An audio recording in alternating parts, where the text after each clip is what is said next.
Hello world, it's your boy Dylan Finn. I return with yet another video, and in this video we're going to expound upon 5x5 versus 3x10. Which one is better for your gains? Well, we're going to answer the question in this video. Let's do it. Now the first question we have to ask ourselves is, what factors of muscle growth are we inducing? And quite frankly, they both induce the same factors of muscle growth, which is good. That's amazing, because that means that you can get gains on both. But we have to dive deeper to find out which is better for our goals. Okay, well, if you look at this, they both induce the same factors, but the priority is reciprocated. It's inverse. So 5x5 would generate more mechanical tension, and its priority factor induces mechanical tension. 3x10, its primary factor induced is metabolic fatigue. But don't get me wrong, you're still getting in mechanical tension, which is a factor of muscle growth. So they're both inducing same factors of muscle growth, which means that you can make muscular gains on both programs. Don't ever let anybody tell you that you cannot make muscular gains on 3x10 or 5x5. But let's get a little bit deeper into it. Now with 5x5, you're working at a higher intensity, means that you're calling upon your body to lift more weight, to generate much more force production due to more mechanical tension, more force against gravity being placed on your body. And as a result, you have to up your motor unit recruitment. A motor unit is a nerve cell and all the muscle fibers that it stimulates. Okay, remember, a nerve cell has to send a signal, an action potential, a nerve impulse, or just a signal, guys, a message to many muscles at one time, and that's called a motor unit. Now, with more mechanical tension, it's more heavy ass weight we gotta lift, and as a result, we have to generate more force. How do we generate more force? We gotta increase the motor unit recruitment. So this is gonna lead to a greater nerve signal, so that many more muscle fibers are involved, so that we can get that weight up. That's a good thing, but when it comes to muscular development, metabolic fatigue takes the backbone because there's more neural drive. The nervous system is much more involved when you're increasing mechanical tension, just due to the increase in motor unit recruitment. Now this is awesome because it'll lead to more neural fatigue, and more neural fatigue will lead to more neurological adaptations. More neurological adaptations, more strength gain. You get strong as an ox. Now that doesn't mean that you cannot make muscular gains on 5x5. Don't ever let anybody tell you you cannot. Why? Because it's 5x5 for a reason. You're doing 5 sets of 5. So you are inducing a similar level of time under tension to induce metabolic fatigue. It's just gonna take longer because this is a factor that's impeding on your ability to induce this in a shorter period of time.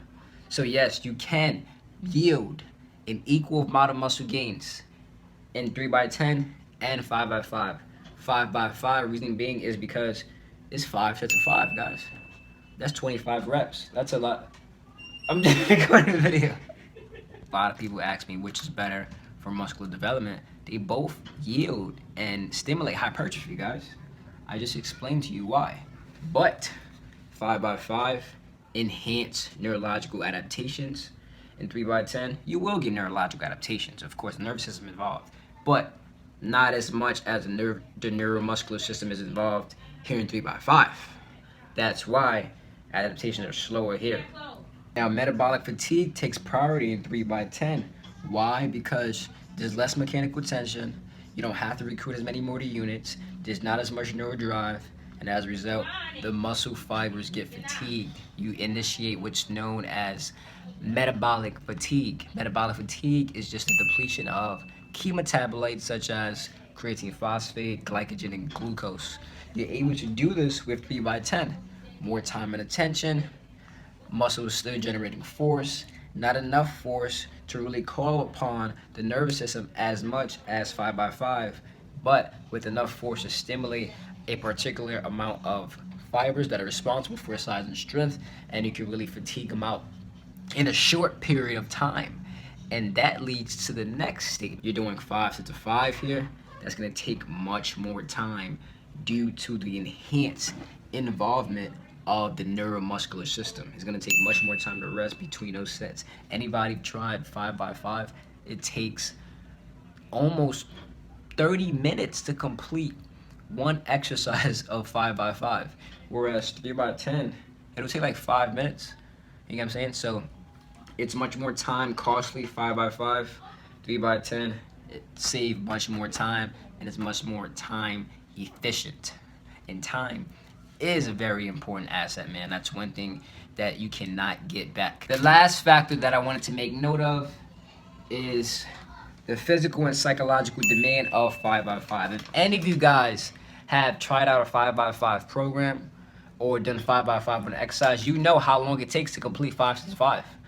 All right, when I do 5x5 on squats, it takes me 25 minutes. On a good day, 20 minutes. When I do 3x10 on squats, it takes me 6 minutes to complete. So I'm saving much more time. And in 5x5, the physical and psychological demand is real. Like, the physical demand, there's more tension on your body, so you have to generate more force. That's challenging. It's tough. Just to generate a bit of force is tough. That's why people don't like to go to the gym. That's why everybody doesn't have a gym membership. All right, other than you guys who's watching this video. Not everybody has a gym membership. Not everybody's fit. Why? Because it's stressful. Lifting weights is a stressor. It's a voluntarily demand that's being placed on the body. So guess what?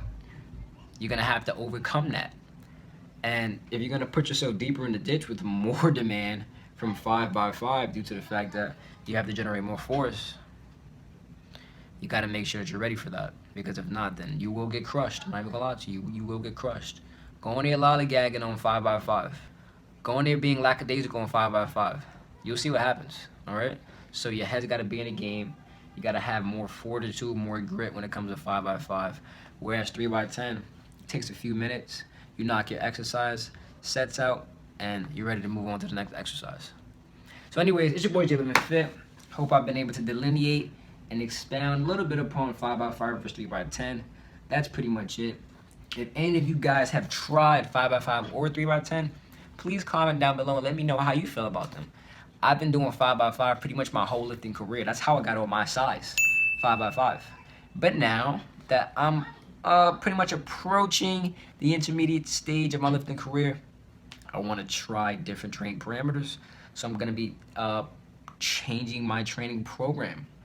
All right, stay tuned for that. And I will be doing much more higher rep sets. So it's going to be pretty interesting and exciting. And like I said, I made majority of my gains. If not, I made all of my gains on 5x5. So yeah, you can develop muscle on 5x5. But anyways, it's your boy J Fit. I'm out of here. Peace.